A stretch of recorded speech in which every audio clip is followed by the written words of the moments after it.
بسم الله الرحمن الرحيم الحمد لله رب العالمين ثم الصلاة والسلام على رسول الله الأمين. Au nom d'Allah, le tout miséricordieux, le très miséricordieux.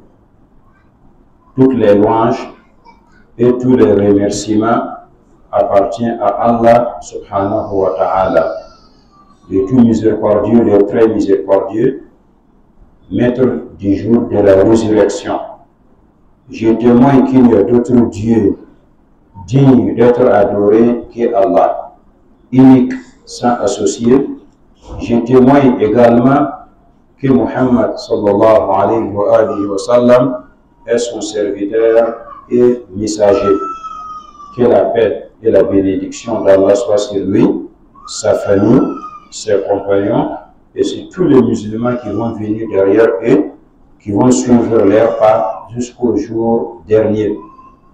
Donc, mes frères en islam, par la grâce d'Allah, nous sommes avec le Coran, la parole divine, la parole d'Allah qui nous apporte beaucoup des enseignements, beaucoup des informations en islam, des informations religieuses et des informations modernes qui nous amènent à faire des biens et à délaisser tout ce qui est mal.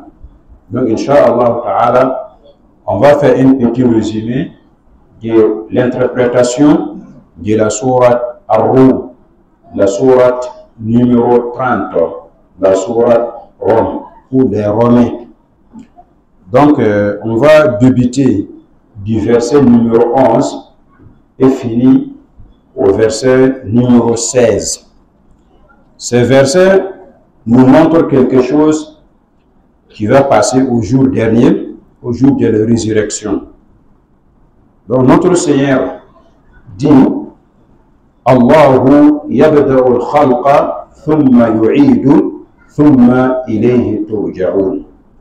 Allahu yabda'u al-khalqa.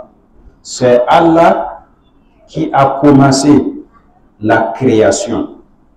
Thumma yu'iduhu. Ensuite, il l'a refait. Thumma ilayhi turja'un. Et puis, c'est vers Allah seul que vous serez ramenés. Donc nous comprenons bien dans ces versets que Allah subhanahu wa ta'ala nous donne une information très importante qui montre que c'est Allah seul qui est le créateur. Donc c'est Allah seul qui a commencé la création de toute la créature qui contient l'être humain. Donc Allah a créé l'être humain sans copie, un exemple. Donc il a inventé, il a commencé sa création. Et après la mort de l'être humain, c'est Allah qui va le faire revivre. C'est Allah qui va le faire le revivre. Puis, au jour dernier, tout le monde seront ramenés devant Allah subhanahu wa ta'ala pour les juger. Donc le jour dernier, c'est un jour dur, c'est un jour grand. Donc chacun d'entre nous doit faire beaucoup d'attention sur ce jour-là. On doit avoir peur, on doit craindre ce jour-là. Parce que Allah nous a appelés à avoir peur de ce jour. Allah a dit وَاتَّقُوا يَوْمًا تُرْجَعُونَ فِيهِ إِلَى اللَّهِ ثُمَّ تُوَفَّى كُلُّ نَفْسٍ مَا عَمِلَتْ وَهُمْ لَا يُظْلَمُونَ. Donc Allah nous appelle ici à avoir peur de ce jour-là. Le jour où nous tous, nous serons ramenés et rassemblés devant Allah subhanahu wa ta'ala qui va nous juger et qui va compléter nos actes pour nous, que ce soit des bons actes ou des mauvaises actions. C'est le jour où on aura beaucoup de changements. C'est un jour qui dure en un terme que les petits même vont vieillir ce jour-là. Les femmes enceintes même vont accoucher forcément parce que tout ont peur de ce jour-là. Donc faites attention de ce jour. Allah dit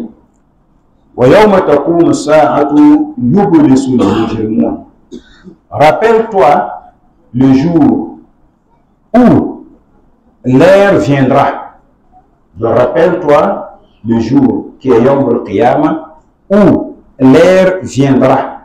Ce jour-là,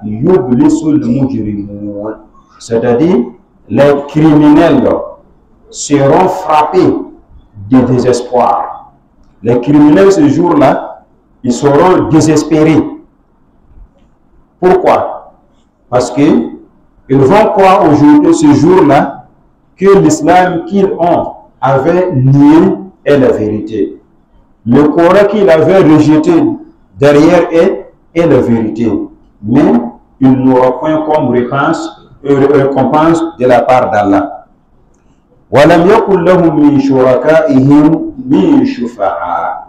Et ces criminels-là n'auront pas des intercesseurs parmi leurs associés. Ça veut dire, ici-bas, on voit que les mécréants, ainsi que certains créants, les chrétiens et les mécréants en général, ont pris certains idoles et leurs ancêtres et diables aussi comme leur divinité, comme leur seigneur. Donc ils les adorent dans ces bas mondes et croire que au jour dernier, ces idoles-là vont les accompagner vers Allah subhanahu wa ta'ala. Mais ce jour-là, Allah va leur montrer que ces idoles ne peuvent jamais être des intercesseurs entre eux et Allah subhanahu wa ta'ala. وَكَانُوا بِشُرَكَائِهِمْ كَافِرِينَ. Les mécréants, au jour dernier, eux-mêmes, ils vont réunir ces idoles. Ils vont rejeter ces idoles. Donc, on prend on tire une leçon de ces versets que le jour dernier, il y a des gens qui Allah les a permis d'être intercesseurs entre lui et certains êtres humains, tels que les anges, tels que les prophètes, tels que les personnes pieuses qui Allah les a autorisés de lui demander pardon à faveur de certains criminels qui sont des musulmans, qui ont la foi islamique. Mais en dehors de ça, Allah n'a donné aucune autorisation à aucune personne pour intercéder, pour lui demander pardon pour quelconque. Donc, c'est seul ce que Allah a autorisé.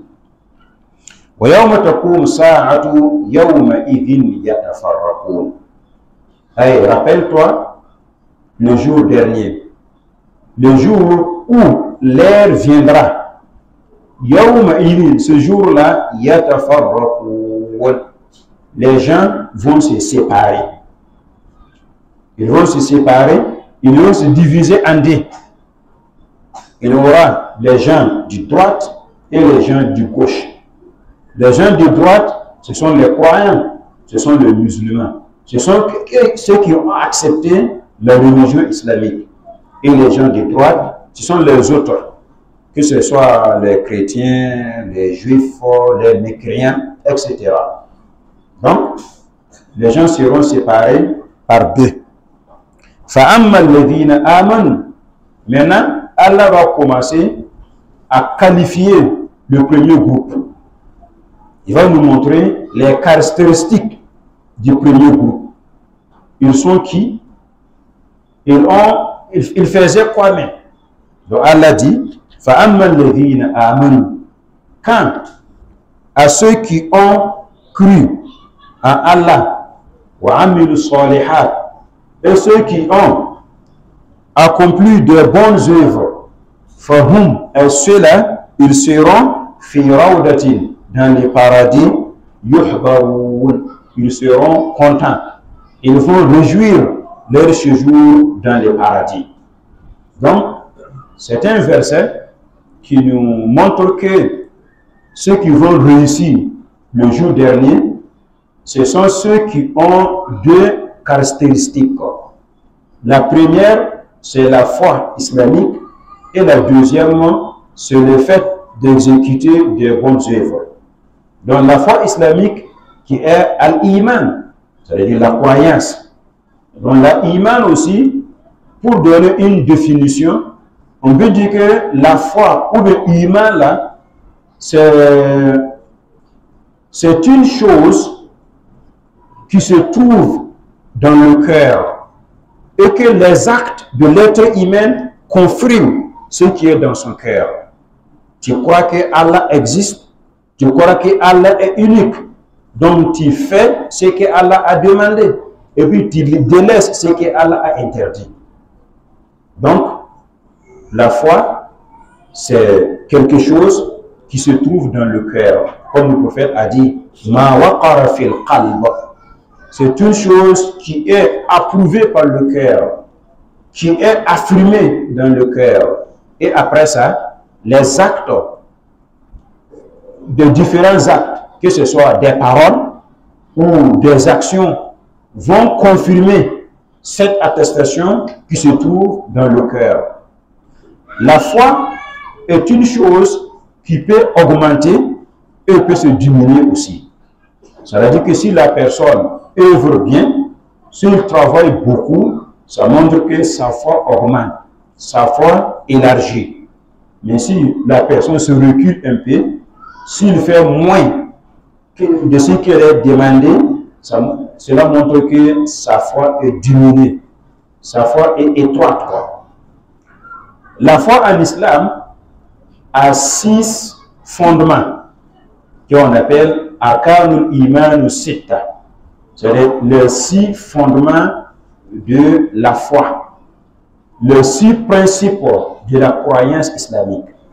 Ces 6-là, premièrement, c'est le fait de croire en Dieu, d'accepter qu'Allah existe, Allah est seul.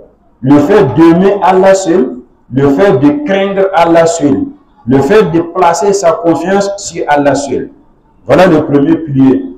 Le deuxième pilier, c'est le fait de croire aux anges, qu'il y a une création qu'Allah a créée, qui sont les anges.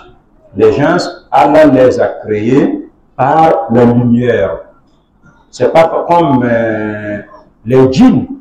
Les djinns, ils sont créés par le feu. Comme nous, les êtres humains, nous sommes créés par la poussière, ou bien par le sable. Donc les gens, Allah les a créés par lumière. Ce sont des créations qui n'ont aucune action que adoration d'Allah. Allah les a créés pour son adoration, non plus. Donc on doit croire aux anges. Le troisième pilier, c'est le fait de croire sur les envoyés d'Allah. Allah a envoyé certains messagers pour nous transmettre la religion, pour nous transmettre ses livres. Donc on doit accepter ces messagers-là, on doit les croire, on doit les prendre comme des exemples dans notre acte d'adoration et dans notre actions modernes. Donc voilà le troisième, le fait de croire aux messagers d'Allah. Le quatrième pilier, c'est le fait de croire au livre d'Allah.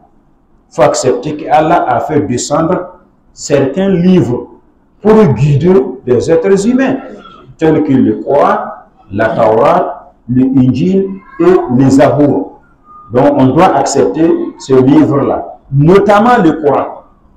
Donc notamment, on doit accepter le Coran, lire le Coran, prendre le Coran comme source pour mieux comprendre notre Seigneur, pour mieux comprendre comment adorer Allah, pour savoir les ordres d'Allah et les interdictions d'Allah. Alors, le cinquième pilier est le fait de croire au jour dernier, le fait d'accepter que la vie de ce monde-là aura une fin. Donc cette vie va finir. Après cette vie-là, il y a une deuxième vie qui est la vie du jour dernier, qui est la vie du jour de la résurrection, où Allah va nous amener et nous rassembler tous, nous juger. après le jugement, il y aura des gens du paradis, qu'Allah nous fasse parmi ces gens-là. Il y aura aussi des gens de l'enfer qui vont aller pour l'enfer, qu'Allah nous préserve contre l'enfer. Le dernier, le sixième et le dernier pilier, c'est le fait de croire sur le destin. Il faut croire sur le destin. Il faut croire que tout ce qui t'arrive de bien et de mal, ça te parvient par Allah subhanahu wa ta'ala. Tout ce que tu gagnes, tout ce que tu manques, tout ça, c'est Allah qui a créé. Il faut accepter ça. Tout ce qui est passé avant, tout ce qui se passe aujourd'hui, tout ce qui va passer demain, après-demain, jusqu'au jour dernier, tout ça, c'est déjà prescrit dans le grand livre qui s'appelle Allah al-Mahfouz. Donc, voilà les 6 piliers que chaque musulman doit accepter, doit les croire. Donc, croire en Dieu même, croire aux anges, croire aux messagers d'Allah, croire au livre d'Allah, croire le jour dernier, croire aussi au destin. Pour terminer, Allah dit, concernant le deuxième groupe, le groupe de gauche, فَأَمَّا الَّذِينَ كَفَرُوا وَكَذَّبُوا بِآيَاتِنَا وَلِقَاءِ الْآخِرَةِ فَأُولَٰئِكَ فِي الْعَذَابِ مُحْضَرُونَ. فَأَمَّا الَّذِينَ كَفَرُوا. Quant à ceux qui ont renié, qui n'ont pas accepté l'islam, qui n'ont pas accepté le Coran, qui n'ont pas accepté suivre le prophète Mohammed alayhi salam. Et ce groupe-là englobe tout, comme je viens de dire, englobe les juifs, les chrétiens, les adolâtres, toutes sortes de kuffars. Donc, ils ont nié la prophétie de Mohammed, ils ont nié aussi le Coran, ils ont nié l'islam totalement. Puis, ils ont démenti les signes et les versets d'Allah subhanahu wa ta'ala. Allah les a donné quelques signes qui montrent que Allah existe, qui montrent que Allah est unique. Mais ceux-là ont rejeté, ont démenti ces signes et ces versets. Ils n'ont pas accepté aussi qu'il y a un jour dernier qui aura lieu. Ils ont dit que non, la vie, c'est la vie. On meurt, c'est fini. Donc, on n'a pas autre vie. Donc, ils n'ont pas accepté qu'il y a un dernier jour qui aura lieu. Donc, ces gens-là aussi, on va les amener dans le feu. Ils vont rentrer dans le châtiment. Donc, nous demandons à Allah subhanahu wa ta'ala de nous faire éloigner de son châtiment et de toute cause qui peut amener l'être humain au châtiment d'Allah subhanahu wa ta'ala. Donc voilà un peu essai pour donner les sens ou quelques interprétations de ces versets coraniques. Nous demandons à Allah subhanahu wa ta'ala de nous donner la force et la croyance sur Allah même et sur tout ce que Allah nous a fait relever. Nous demandons à Allah d'augmenter notre foi et d'élargir notre connaissance. Nous demandons à Allah subhanahu wa ta'ala belle part ici-bas et belle part aussi l'au-delà, et de nous préserver contre l'enfer au jour dernier. Allahumma salli ala Muhammad wa ala ali Muhammad kama sallaita ala Ibrahim wa ala ali Ibrahim innaka Hamidum Majid. Allahumma barik ala Muhammad wa ala ali Muhammad كما باركت على إبراهيم وعلى آل إبراهيم إنك حميد مجيد وآخر دعوانا أن الحمد لله رب العالمين.